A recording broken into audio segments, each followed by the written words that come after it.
പ്രകാശമാനമായ മുഖത്തോടു കൂടിയ ഒരു സന്യാസി ഞങ്ങളുടെ ക്യൂവിൽ നിൽക്കുകയും എൻ്റെ കയ്യിൽ ക്യാമറ കണ്ടപ്പോൾ സെൽഫി മാരോ എന്ന് പറയുന്ന മുദ്രയിലും ആശീർവാദ മുദ്രയിലും മറ്റു പല മുദ്രകളിലും ഇരിക്കുന്ന ബുദ്ധ പ്രതിമകളാണത്. അവിടെ നിന്ന് ഇന്ത്യയിലെ ഏറ്റവും ഉയരമുള്ള ബുദ്ധ പ്രതിമകളിൽ ഒന്ന് കാണാനാണ്. ആ പ്രതിമയ്ക്കടുത്തേക്കുള്ള വഴികളൊക്കെ ബോട്ടിലെ ചേട്ടന് യമുനയിൽ നിന്ന് ഇഷ്ടംപോലെ നോട്ടുകൾ കിട്ടുന്നുണ്ട്. സന്ധ്യ മയങ്ങി തുടങ്ങിയിരുന്നു. അസ്തമയ സൂര്യൻ്റെ ശോഭ പരന്നു തുടങ്ങിയിരിക്കുന്നു. രാത്രി. എല്ലാവർക്കും നമസ്കാരം. അയോധ്യ യാത്രയിലെ ഞങ്ങളുടെ 3-ാം ദിനം ഇവിടെ ആരംഭിക്കുകയാണ്. എല്ലാ ദിവസത്തെയും പോലെ അതിരാവിലെ എഴുന്നേൽക്കാനൊന്നും മെനക്കെട്ടില്ല. കാരണം ഇന്നൊരു യാത്രയുടെ ദിനമാണ്. 250 കിലോമീറ്ററോളം യാത്ര ചെയ്യാനുണ്ട്. 2-3 ദിവസത്തെ അലച്ചിലിൻ്റെ ബാക്കി പത്രമായ ക്ഷീണം തീർക്കാൻ സുഖമായ ഉറക്കം. അതിനുശേഷം എഴുന്നേറ്റ് ഞങ്ങളുടെ കോംപ്ലിമെൻ്ററി ബ്രേക്ക്ഫാസ്റ്റും കഴിച്ച ശേഷം ഞങ്ങളുടെ യാത്ര ആരംഭിച്ചു. കാലഭൈരവ ക്ഷേത്രം ലക്ഷ്യം വെച്ചാണ് യാത്ര. ശിവൻ്റെ ഒരു അംശരൂപമായി കണക്കാക്കപ്പെടുന്ന കാലഭൈരവൻ തലയോട്ടിയുടെ മാല അണിയുകയും മയിൽപ്പീലിയുടെ തണ്ട് കയ്യിൽ പിടിക്കുകയും ഒക്കെ ചെയ്യുന്നതായ ഒരു സങ്കല്പമായാണ് ഇവിടെ ഉള്ളത്. അതുകൊണ്ട് തന്നെ ആ മയിൽപ്പീലിയുടെ തണ്ടുകൊണ്ടുള്ള അടി ലഭിക്കാൻ വേണ്ടി ഇവിടെ പലരും പ്രത്യേകമായ നേർച്ചകൾ നേരുന്നുണ്ട്. ഉഗ്രമൂർത്തിയായ കാലഭൈരവനെ ദർശിക്കാൻ ഒരുപാട് വിശ്വാസികളാണ് ഇവിടെ എത്തിച്ചേരുന്നത്. കാല എന്ന വാക്കിൻ്റെ അർത്ഥം മരണം അല്ലെങ്കിൽ സമയം എന്നൊക്കെ ആയതിനാൽ മരണഭയം മാറ്റാനും കാലഭൈരവനെ പൂജിക്കുന്നത് ഉത്തമമാണ്. പ്രകാശമാനമായ മുഖത്തോടു കൂടിയ ഒരു സന്യാസി ഞങ്ങളുടെ ക്യൂവിൽ നിൽക്കുകയും എൻ്റെ കയ്യിൽ ക്യാമറ കണ്ടപ്പോൾ സെൽഫി മാരോ എന്ന് പറഞ്ഞ് എന്നെക്കൊണ്ട് സെൽഫി എടുപ്പിക്കുകയും ചെയ്യുന്നുണ്ടായിരുന്നു. വഴിനീളെ പല പല കച്ചവടക്കാർ, അമ്പലങ്ങൾ, ചെറിയ ചെറിയ അമ്പലങ്ങൾ, അങ്ങനെ പലതും കണ്ടാണ് നീണ്ട ക്യൂ മെല്ലെ മെല്ലെ കാലഭൈരവ ക്ഷേത്രത്തിലേക്ക് എത്തിയത്. ലസ്സി വിൽപ്പനക്കാർ, പലചരക്ക് കച്ചവടക്കാർ, പച്ചക്കറി കച്ചവടക്കാർ, അങ്ങനെ പലതും, ഒരുപാട് ആൾക്കാർ തിങ്ങി നിറഞ്ഞ് താമസിക്കുന്ന ഒരു കെട്ടിട സമുച്ചയത്തിൻ്റെ ഇടയിലാണ് ഈ കാലഭൈരവ ക്ഷേത്രം. ഒടുവിൽ ഞങ്ങൾ കാലഭൈരവ ക്ഷേത്രത്തിന് അകത്ത് പ്രവേശിക്കുകയും പുറത്ത് വാത്സല്യത്തിൻ്റെ ആ ഒരു തലോടൽ നേടി, അനുഗ്രഹം നേടി ഞങ്ങൾ പുറത്ത് ഇറങ്ങുകയും ചെയ്തു. അടുത്ത യാത്ര ബുദ്ധ ജൈന മതവിശ്വാസക്കാരുടെ കേന്ദ്രമായ സാർനാഥിലേക്കാണ്. ബുദ്ധൻ ആദ്യമായി സാരോപദേശം നൽകിയ സ്ഥലമാണ് ഇത് എന്ന് കരുതപ്പെടുന്നു. അതിനാലാണ് ഈ സ്ഥലത്തിന് സാർനാഥ് എന്ന പേര് ലഭിച്ചത് എന്നും.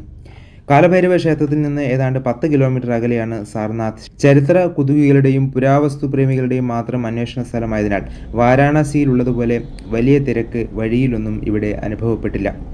ബുദ്ധൻ്റെ അതിമനോഹരമായ പ്രതിമകൾ, അശോക ചക്രവർത്തി അവശേഷിപ്പിച്ച ചില ശേഷിപ്പുകൾ എന്നിവയെല്ലാം ഇവിടെ ഇപ്പോഴും മനോഹരമായി സംരക്ഷിക്കപ്പെടുന്നു. സിദ്ധാർത്ഥനായി ജനിച്ച് ഗൗതമ ബുദ്ധനായി വളർന്ന് സാക്ഷാൽ ബുദ്ധനായി ലോകം മുഴുവൻ പടർന്നു പന്തലിച്ച ഇന്ത്യ കണ്ട ഏറ്റവും മഹാനായ പുത്രൻ്റെ സാന്നിധ്യം നമുക്ക് ഏറ്റവും അടുത്തറിയാവുന്ന സ്ഥലം കൂടിയാണ് സാർനാഥ്. എന്തായാലും ഞങ്ങൾ വണ്ടി പാർക്ക് ചെയ്ത് സാർനാഥ് ആ ഒരു മ്യൂസിയത്തിലേക്ക്, തായ് അമ്പലവും മറ്റുമുള്ള ആ ഒരു സമുച്ചയത്തിലേക്ക് കടന്നു.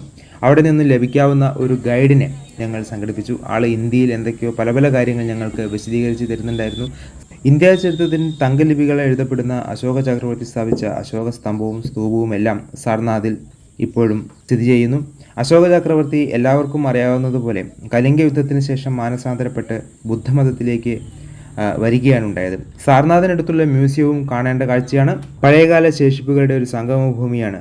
അതിനടുത്ത് തന്നെയാണ് ധമേക് സ്തൂപം. ബുദ്ധൻ്റെ ചിതാഭസ്മം അടക്കം ചെയ്ത 8 സ്തൂപങ്ങളിൽ ഒന്നാണ് ഇത് എന്ന് കരുതപ്പെടുന്നു. സ്വർണ്ണ വർണ്ണമാർന്ന ഒരു ബുദ്ധ വിഗ്രഹ കൂട്ടമാണ് ഞങ്ങളെ സാർനാഥിലേക്ക് ആദ്യം സ്വാഗതം ചെയ്തത്. ധ്യാനമുദ്രയിലും ആശീർവാദ മുദ്രയിലും മറ്റു പല മുദ്രകളിലും ഇരിക്കുന്ന ബുദ്ധ പ്രതിമകളാണത്. അവിടെ നിന്ന് ഞങ്ങൾ ധാരാളം ഫോട്ടോ എടുക്കുകയും സെൽഫി എടുക്കുകയും ഒക്കെ ചെയ്തു. അശോക സ്തംഭത്തിൻ്റെ ഒരു മാതൃകയാണ് നമ്മൾ ഈ കണ്ടത്. 1964 സ്ഥാപിക്കപ്പെട്ട ഒരു തായ് അമ്പലമാണിത്, ബുദ്ധക്ഷേത്രമാണിത്. അതിനകത്തും വളരെ വിശാലമായ സ്ഥലവും പ്രത്യേകമായ ഒരു ആത്മശാന്തിയും നമുക്ക് അതിനകത്ത് പ്രവേശിച്ചാൽ ലഭിക്കും. വഴിനീളെ ബുദ്ധപ്രതിമകളും ബുദ്ധചിഹ്നങ്ങളും അതിമനോഹരമായ പൂന്തോട്ടവും നിറഞ്ഞ പച്ചപ്പ് നിറഞ്ഞ ഒരു പ്രകൃതിയാണ് ശരിക്ക് സാർനാഥിലെ ഈ സമുച്ചയത്തിലുള്ളത്.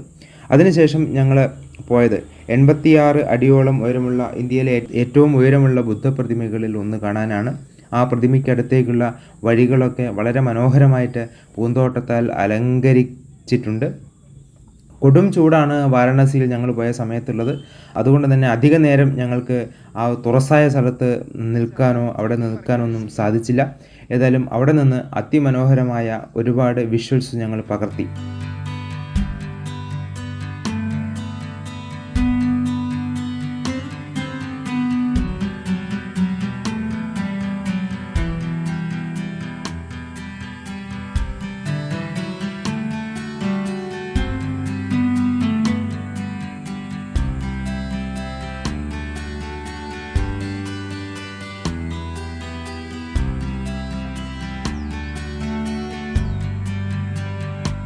ശേഷം ഞങ്ങൾ ഹോട്ടലിലേക്ക് തിരിച്ചു. 12 മണിക്കാണ് ഞങ്ങളുടെ ചെക്കൗട്ട്.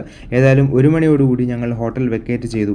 പ്രയാഗ്രാജാണ് ഞങ്ങളുടെ അടുത്ത ലക്ഷ്യ സ്ഥാനം.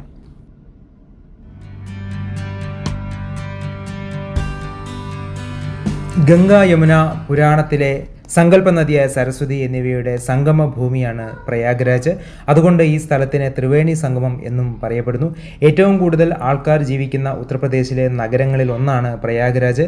അലഹബാദ് ഹൈക്കോടതിയുടെ ആസ്ഥാനമാണ് പ്രയാഗ്രാജ്. മുമ്പ് ഈ സ്ഥലത്തിൻ്റെ പേര് അലഹബാദ് എന്നായിരുന്നു. പിന്നീട് 2018 പുനർനാമകരണം ചെയ്യപ്പെട്ട് പ്രയാഗ്രാജ് എന്നാക്കിയത്. മുഗൾ അധിനിവേശ സമയത്ത് ഇവിടെ ഒരു പ്രധാനപ്പെട്ട കോട്ട പണിയുകയും അലഹബാദ് അങ്ങനെ അവരുടെ പ്രധാനപ്പെട്ട സ്ഥലങ്ങളിൽ ഒന്നായി മാറുകയും ചെയ്തിട്ടുണ്ടായിരുന്നു. ഹിന്ദു മതാചാരപ്രകാരം വളരെ വിശേഷപ്പെട്ട സ്ഥലമാണ് പ്രയാഗ്രാജ്. ബ്രഹ്മാവ് തൻ്റെ സൃഷ്ടികർമ്മം തുടങ്ങുന്നതിന് മുമ്പ് യാഗത്തിനായി തിരഞ്ഞെടുത്ത സ്ഥലമാണ് പ്രയാഗ്രാജ് എന്ന് പറയപ്പെടുന്നു. 12 വർഷത്തിലൊരിക്കൽ നടക്കുന്ന കുംഭമേളയുടെ വളരെ വിശേഷപ്പെട്ട ആ കുംഭമേളയുടെ പ്രധാനപ്പെട്ട സ്ഥലങ്ങളിലൊന്നാണ് പ്രയാഗ്രാജ്.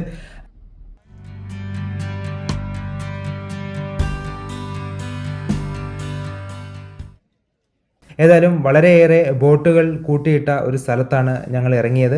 യമുന നദിയുടെ ഒരു ഭാഗമാണിത്. ഇവിടെ നിന്നും ഞങ്ങളൊരു ബോട്ട് വാടകയ്ക്കെടുത്തു.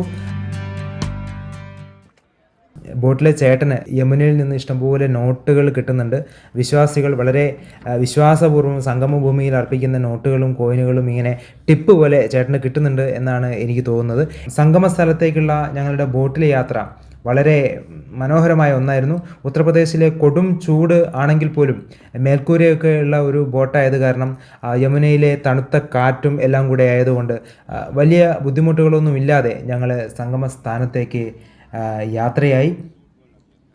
ഒരുപാട് ബോട്ടുകൾ തലങ്ങും വിലങ്ങും ഇവിടെ യാത്രയാവുന്നുണ്ട്. സ്നാനത്തിന് പോകുന്നവരും തിരികെ വരുന്നവരും.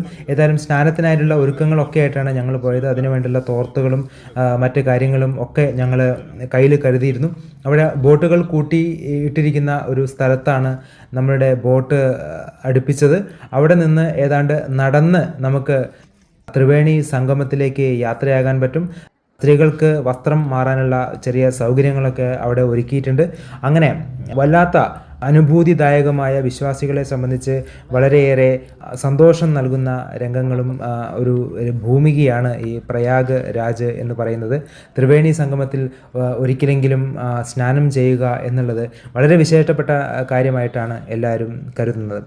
സുഖകരമായ ഒരു യാത്രയായിരുന്നു. സംഗമ സ്ഥലത്തേക്കും തിരികെയുമുള്ള ആ ഒരു ബോട്ട് യാത്ര പ്രകൃതിയുടെ മനോഹാരിത മൊത്തം നമുക്ക് കാണാൻ പറ്റുന്ന രീതിയിലായിരുന്നു ആ യാത്ര.